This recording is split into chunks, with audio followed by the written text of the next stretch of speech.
Hi everyone, my name is Charlie and today I would like to take a look back at the books I read in October 2014. I have been doing this every month of the year to see whether I can remember the books that I read, if there are any long-standing favourites for this, if the books are still on my shelves, or if I have moved on from them entirely.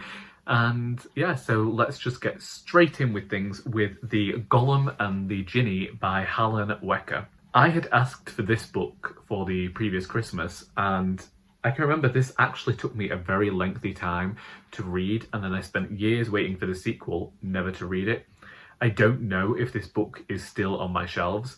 It was, but there is every chance I've now removed it because the want to read the sequel diminished somewhat, and I think I would have to go back and read this book.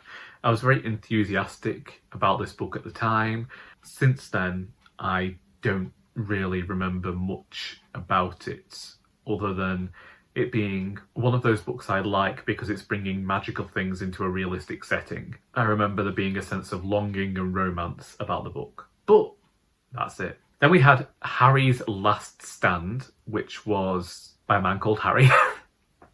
I read this book because of Lena Norms, and she had mentioned working on it on her channel or on Twitter or somewhere. I really liked what it had to say about what was happening in Britain in politics at the time. This man was reflecting on what had gone on during his life, and unfortunately everything that he talked about within this book and why we need to fight, really, all of the issues that he could see forthcoming, I believe have actually arisen now, and it's quite difficult to think about that people could see what was happening if we continued down certain routes, and we continued down those routes. It was a good book, and this man had a lot of important things to say. I say important in terms of this was a man who had lived. He talked about fighting against bigotry, fighting for the NHS even, and recognising what was going to go wrong, and unfortunately we didn't listen. Then we have We Need New Names by NoViolet Bulawayo.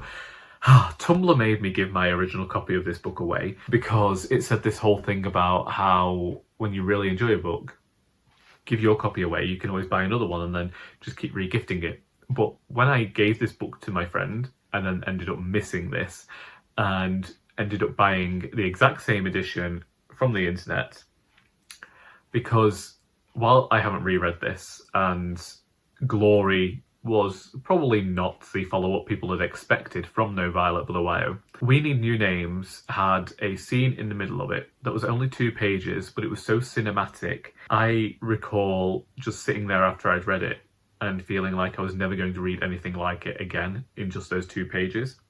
Admittedly, I don't think that the end of this book lives up to the beginning of this book, but this turn in the tale I thought was just fantastically done, and it cemented this book as a favourite for me. Now, I think that I could go back and reread it and my opinion could be completely different now that I have read more adult fiction, but at the time I was suitably impressed by this one. Next we have Cry the Beloved Country by Alan Paton.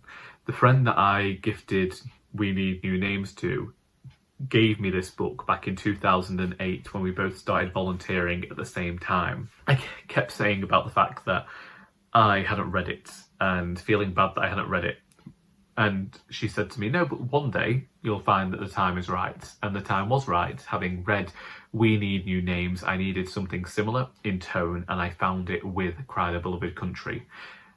This was a standout book for me that year. Unfortunately, I don't remember much about it. Is this one where there is a possible case of murder in it? I remember at the time feeling a type of way about it and feeling like it was brilliant and so grateful to the friend for giving me this book. But now, I don't remember the book.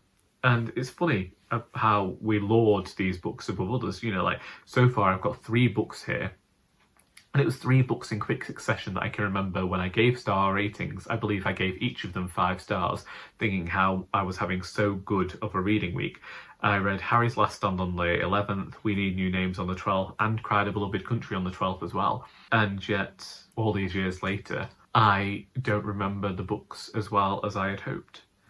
We then have Absolution, which I'd asked for the previous Christmas and I hoped would be similar to those two books.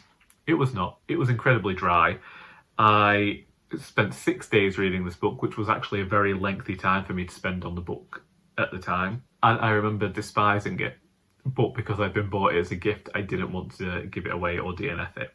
It obviously changed a lot since then. I couldn't tell you the author, I just know I didn't care for it. Then we have Amulet, the Stonekeeper's Curse. Now, I remember that I've been inspired to read these books by BookTube, and I was looking for something that would remind me of Monster Rancher, a favourite TV show of mine. I mention it often. It didn't, and I was also reading it in the hopes it might inspire my children's book that I was working on at the time. I don't recall anything about this other than particularly enjoying the art style. Then we have 3 books that were all read on the same day: Sardine in Outer Space 4, 5 and 6. These are comic books that are written for the under 10s, and I still return to them. They're by Joann Sfar and Emmanuel Guibert. Although Joann Sfar leaves the series at some point, I like them. They're irreverent space comedies that remind me of the Beano, and every so often I will go back to this book. Well, I will go back to all the books. I tend to just go through all 6 in one sitting. And have a jolly good time doing so. Then we have We Should All Be Feminists by Chimamanda and Ngozi Adichie. I can remember that I acquired this book from the Whitby bookshop. I read it immediately and no longer own it. I then have A Leaf the Unseen, and I believe that I was part of some sort of bookish thing where we would read a book per month and discuss it.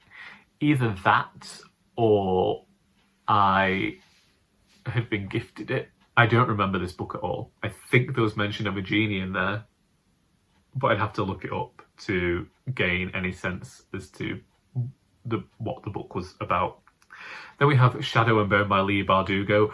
Again, this was the year that I was moving away from young adult literature. I did not care for it. The Shadow and Bone was read, and after I read it, I didn't care to go on and read anymore. I felt like that was it. I knew that the author wasn't for me, and I was also beginning to recognise that I was outgrowing young adult literature. It was incredibly popular at the time, and the author continues to be popular among people, and I wish them every success, but the work, it just wasn't for me, and I was outgrowing it. Then I read Liesel and Poe by Lauren Oliver. This is still on my shelves. I still recommend it to people. And this was because I'd read The Spindlers the year before. Liesel and Poe is not related to that book, but it is a book that involves a ghost. It's middle grade fiction, and it's just the sort of creepiness and whimsiness that I seek in the Halloween times, in the autumn times. Maybe I'll go back to that one day. I haven't gone back to either of those books, but I still call them favourites and say that they are middle grade standouts for me. And then on the 28th of the month that year, I read both A Study in Scarlet and The Sign of Four by Arthur Conan Doyle. And I don't like the Sherlock Holmes novels. I might, I'm saying this as somebody who read 2 in quick succession, but I find the writing of them incredibly dry and tough to get through. It's not like the short stories. I feel like there's some more verve in the short stories that I really enjoy, but the books, the novels, not a fan. Finally, in October, I read Hobby Horses Will Dance by Margaret Holbrook, who is a friend of mine, whose book Cul-de-sac Tales inspired the format of Our Doris. And this was a collection of poems inspired by folk tales and English folklore, and I remember really enjoying it at the time.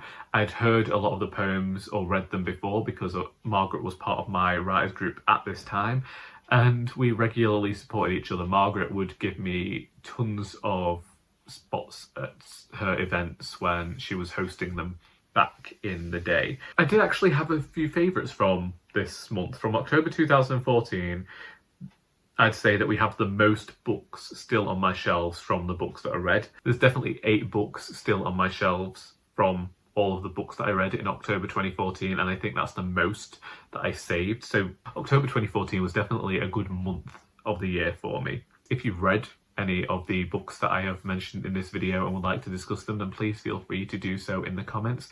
Are there any books that you have read and called favourites and unfortunately forgotten, let me know.